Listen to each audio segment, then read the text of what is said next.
Namaste and welcome. I am Pratim Ranjan Bose and you are listening to my podcast Perspective. In this episode, I will share my views on why corporates are exiting or reducing exposure in India's tea plantation sector.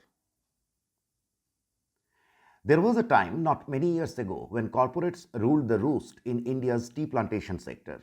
Many top corporate leaders of the day, like R.K. Krishna Kumar, who later became director of Tata Sons, had their roots in tea. The situation has now changed dramatically. In the 1990s, there were roughly 2 dozen prominent corporates in India's tea plantation sector in North India. As of 2023, at least 5 of them are out of plantation or have negligible presence. One group is just out of insolvency proceedings and is shaky. The biggest entity, once dubbed as the world's largest tea producer, that is McLeod Russell, became approximately half in size. South India was the first to witness the exit of corporates. It is now the turn of the North India that contributes roughly 75% of India's total tea output to follow the trend. What is happening in tea plantation is nothing short of a deconstruction. The organized plantation, also known as tea estates pursued by the corporate sector, is facing an existential crisis. 5 years ago, I pointed out that the organized players are witnessing a sustained squeeze in margins and shakeouts are imminent. The link of the article is given in the details. There were many reasons behind this hypothesis. Plantations were created by the English to maximize export opportunities using labor cost arbitrage. Poor tribals from central India were subjected to forced migration to work for peanuts. Today, tea tribe form the mainstay of tea labor in the north. Such policies willy-nilly continued till 1970s. Tea was then a prime foreign exchange earner.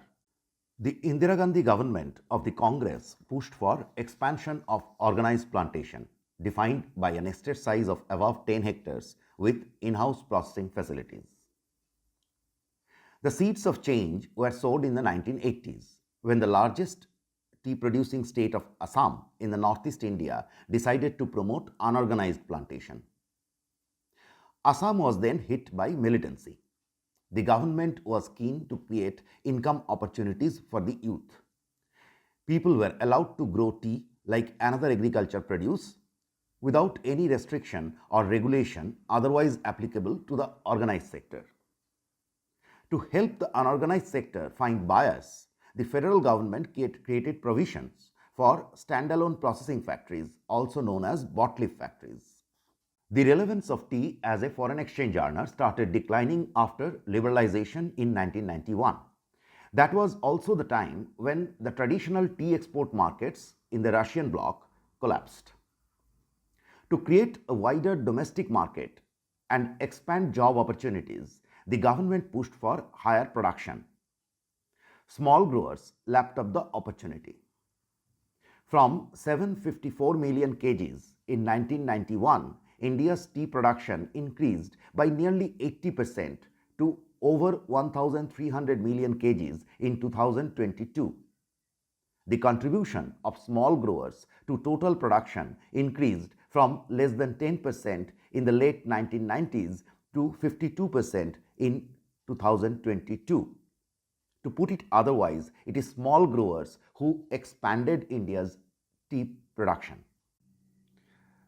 Remaining outside the compliance net helped small growers keep the costs low and thereby sell produce at a much cheaper price when compared to the organized players. The benefits went to the consumer. Between 2012 and 2019, average tea prices in the country's largest auction center in Guwahati hovered around Rs 140 a kg. The pattern was disrupted during last 3 years of global turbulence. With tea plantations catching up in cheaper cost destinations in the world, India's tea exports remained range-bound.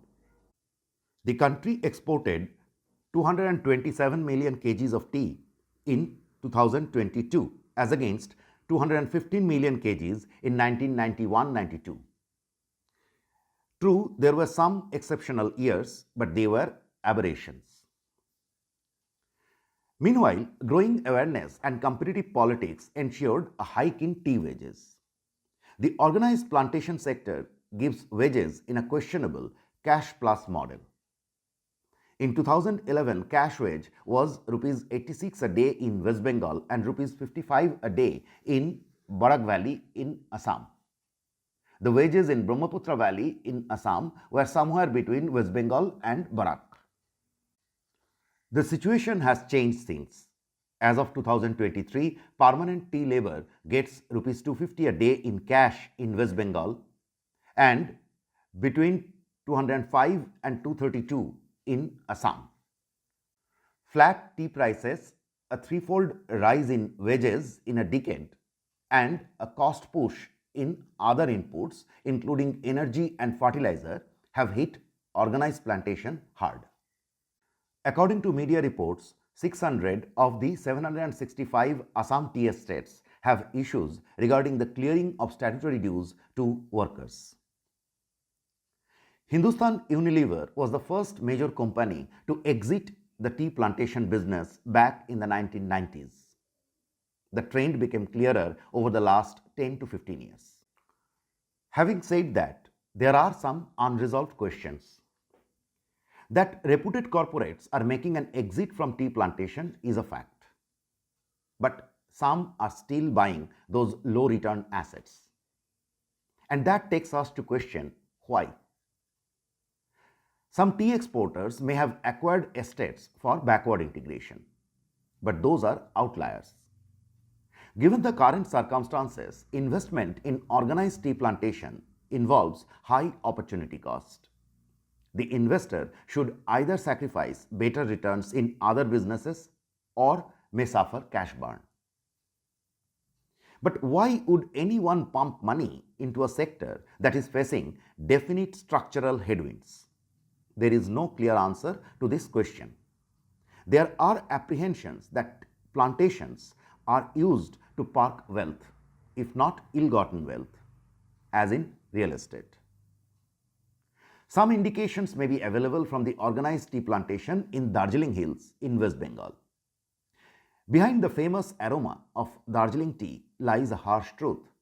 The plantation industry is unviable. Due to abnormally high costs, extremely poor work culture, low volume and limited market, coupled with rising competition from aromatic teas produced in Nepal, plantations became extremely unremunerative in Darjeeling.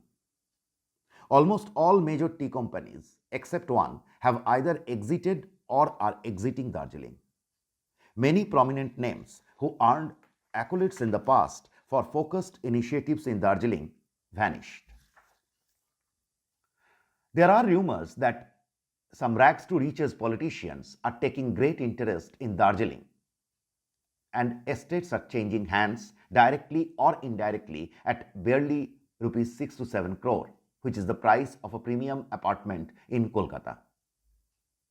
What is unknown is what interests them, land assets or tea. Thank you for listening to Perspective. If you like this episode, please share and subscribe. See you next week. फिर मिलेंगे.